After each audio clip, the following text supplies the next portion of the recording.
Αλέξανδρος προσκομίστηκε στο κέντρο μας για έναν επαναληπτικό έλεγχο στον προστάτη και στον υπερηχοτομογραφικό έλεγχο εντοπίστηκαν στο σπλήνα διάχυτα οζύδια σε όλο το παρέγχημά του. Σπληνεκτομές είναι ένα σύνηθες περιστατικό γιατί αρκετά ζώα ανεβρίσκονται με όγκους στο σπλήνα, είτε τους βρίσκουμε σε τυχαίο υπέρηχο είτε μετά από ρήξη αυτού, οπότε μπαίνουμε σε έκτακτο χειρουργείο. Τυχερός είναι ο συγκεκριμένος ασθενής, ο οποίος βρέθηκε σε έναν τυχαίο έλεγχο, η μάζα στο σπλήνα, έτσι ώστε να γίνει η σπληνεκτομή. Συνήθως τα περιστατικά προσκομίζονται μετά από ρήξη της μάζας αυτής. Καταπέφτει ο ασθενής, τον φέρουν να δούμε τι έχει και βλέπουμε ότι έχει μια μάζα η οποία έχει κάνει ρήξη και έχει αιμορραγήσει ο ασθενής και τότε μπαίνει σε ένα επίγον χειρουργείο.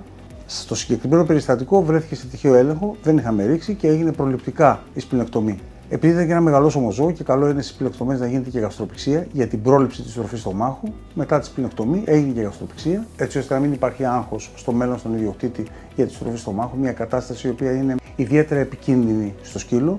Πρέπει να χειρουργείται σε μερικές ώρες, γιατί αλλιώς καταλήγει ο ασθενής. Και παράλληλα έγινε και στήρωση η οποία δεν είχε γίνει. Η διαδικασία του χειρουργείου στο ιατρείο γίνεται με λαπαροτομή. Η σπληνεκτομή, αν την κάνεις κλασικά με απολυνώσεις όλων των αγκίων, είναι ένα βαρύ χειρουργείο το οποίο απαιτεί αρκετό χρονικό διάστημα μέχρι να βρεις όλα τα αγκία, να τα αναγνωρίσεις και να τα απολυνώσεις. Η διαφορά που υπάρχει είναι ότι γίνεται με το Ligasur. Το Ligasur είναι ένα μηχάνημα το οποίο κάνει απολυνώσεις. Μέσα σε 6 δευτερόλεπτα απολυνώνει τα αγκία και υπάρχει και ένα μεγάλο Ligasur, το Atlas, το οποίο με 10 πατήματα των 6 δευτερολέπτων έχεις κάνει τη σπληνεκτομή. Το Ligasur είναι μια κλασική τεχνολογία που χρησιμοποιείται στον άνθρωπο. Βέβαια, στην κτηνιατρική χρησιμοποιείται τα τελευταία 2 με 3 χρόνια.